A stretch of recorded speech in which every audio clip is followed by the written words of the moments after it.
Dua Raja-Raja 19. Yerusalem luput dari tangan Sanherib. Segera sesudah Raja Hizkia mendengar itu, dikoyakannya pakaiannya dan diselubunginyalah badannya dengan kain kabung. Lalu masuklah ia ke rumah Tuhan. Disuruhnyalah juga Elyakim, kepala istana, Sebna, panitera negara, dan yang tua-tua di antara para imam, dengan berselubungan kain kabung, kepada Nabi Yesaya bin Amos.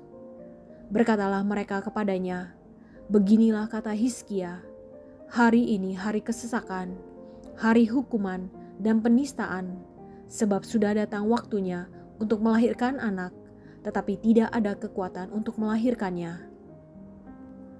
Mungkin Tuhan Allahmu sudah mendengar segala perkataan juru minuman agung yang telah diutus oleh Raja Asyur tuannya untuk mencela Allah yang hidup, sehingga Tuhan Allahmu mau memberi hukuman karena perkataan-perkataan yang telah didengarnya. Maka baiklah engkau menaikkan doa untuk sisa yang masih tinggal ini. Ketika pegawai-pegawai Raja Hizkia sampai kepada Yesaya, berkatalah Yesaya kepada mereka, "Beginilah kamu katakan kepada tuanmu, beginilah firman Tuhan, janganlah engkau takut terhadap perkataan yang kau dengar yang telah diucapkan oleh budak-budak Raja Asyur untuk menghujat aku.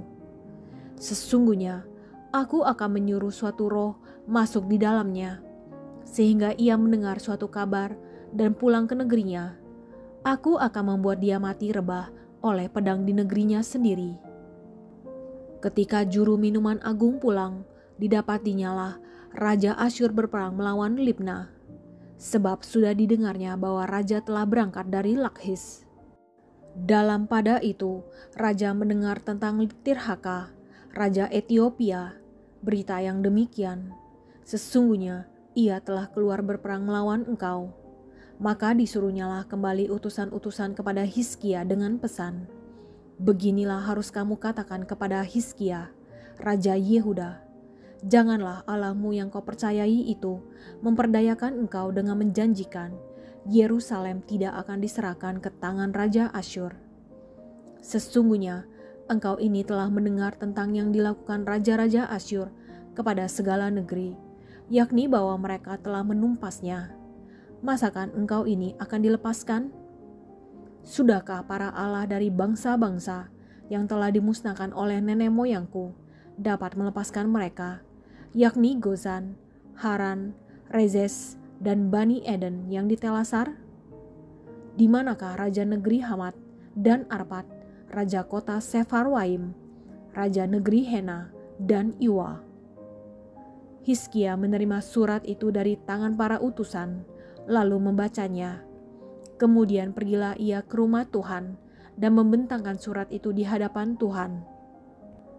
Hizkia berdoa di hadapan Tuhan dengan berkata, "Ya Tuhan Allah Israel yang bertata di atas kerubim, hanya Engkau sendirilah Allah segala kerajaan di bumi. Engkaulah yang menjadikan langit dan bumi. Sendengkanlah telingamu, ya Tuhan, dan dengarlah. Bukalah matamu, ya Tuhan, dan lihatlah. Dengarlah perkataan Sanherib yang telah dikirimnya untuk mengaibkan Allah yang hidup. Ya Tuhan, memang raja-raja Asyur telah memusnahkan bangsa-bangsa dan negeri-negeri mereka, dan menaruh para Allah mereka ke dalam api, sebab mereka bukanlah Allah, hanya buatan tangan manusia, kayu dan batu, sebab itu dapat dibinasakan orang. Maka sekarang ya Tuhan, Allah kami, selamatkanlah kiranya kami dari tangannya, supaya segala kerajaan di bumi mengetahui bahwa hanya Engkau sendirilah Allah, ya Tuhan." Lalu Yesaya bin Amos menyuruh orang kepada Hizkia mengatakan, "Beginilah firman Tuhan, Allah Israel. Apa yang telah kau doakan kepadaku mengenai Sanherib, Raja Asyur, telah kudengar. Inilah firman yang telah diucapkan Tuhan mengenai dia. Anak Dara, yaitu putri Sion, telah menghina engkau, telah mengolok-olokkan engkau, dan putri Yerusalem telah geleng-geleng kepala di belakangmu. Siapakah yang engkau cela dan engkau hujat?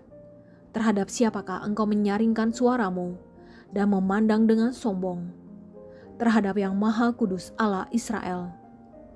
Dengan perantaraan utusan-utusanmu, engkau telah mencela Tuhan, dan engkau telah berkata, dengan banyaknya keretaku, aku naik ke tempat-tempat tinggi di pegunungan, ke tempat yang paling jauh di gunung Libanon.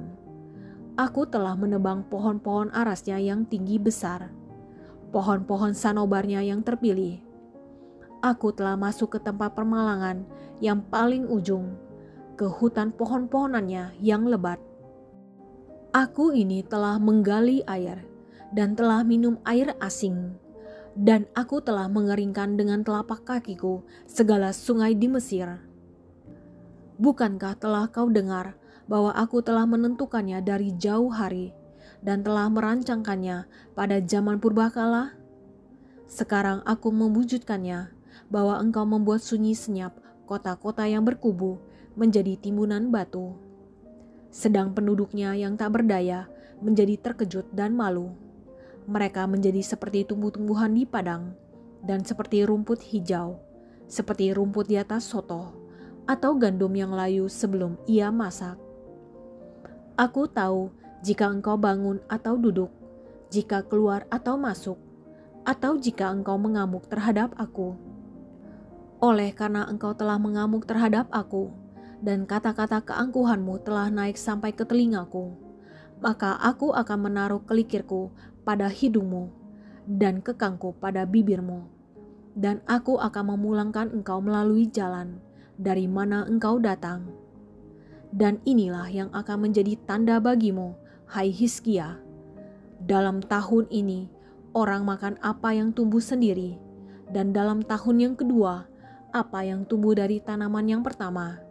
Tetapi dalam tahun yang ketiga, menaburlah kamu, menuai, membuat kebun anggur, dan memakan buahnya. Dan orang-orang yang terluput di antara kaum Yehuda, yaitu orang-orang yang masih tertinggal, akan berakar pula ke bawah dan menghasilkan buah ke atas. Sebab dari Yerusalem akan keluar orang-orang yang tertinggal, dan dari Gunung Sion orang-orang yang terluput.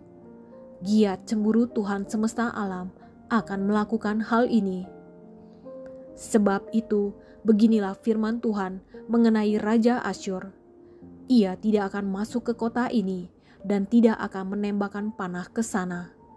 Juga ia tidak akan mendatanginya dengan perisai dan tidak akan menimbun tanah menjadi tembok untuk mengepungnya.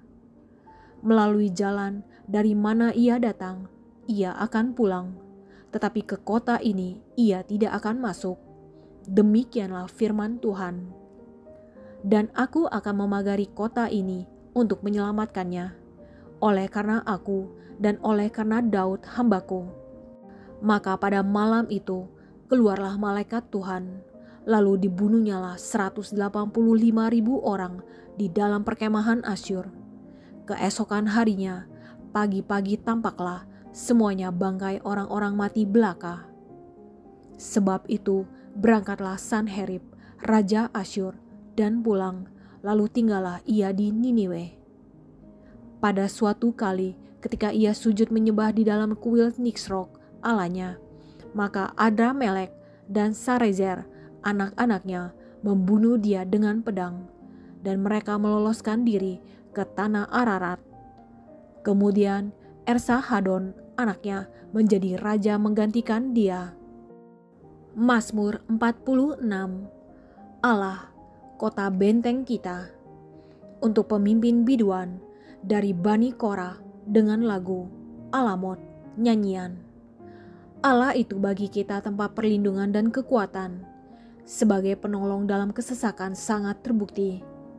Sebab itu kita tidak akan takut, sekalipun bumi berubah, sekalipun gunung-gunung goncang di dalam laut, sekalipun ribut dan berbuih airnya, sekalipun gunung-gunung goyang oleh geloranya.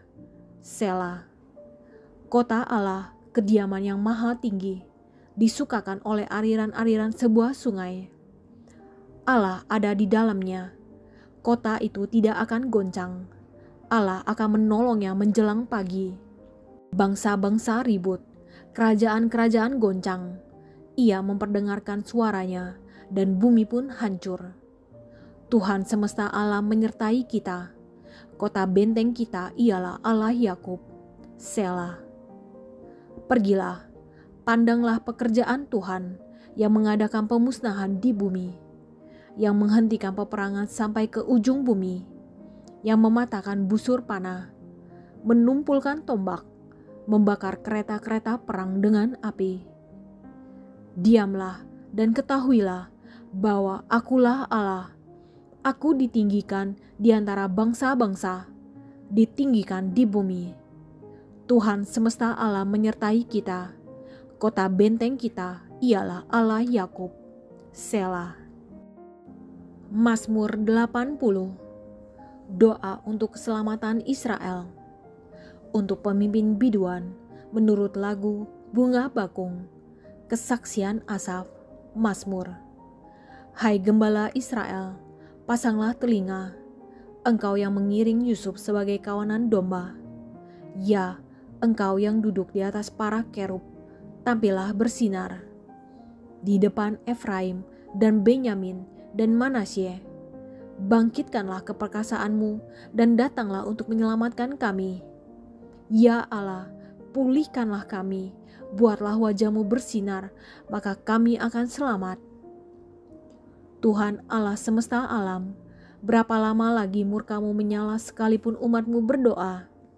Engkau memberi mereka makan roti cucuran air mata.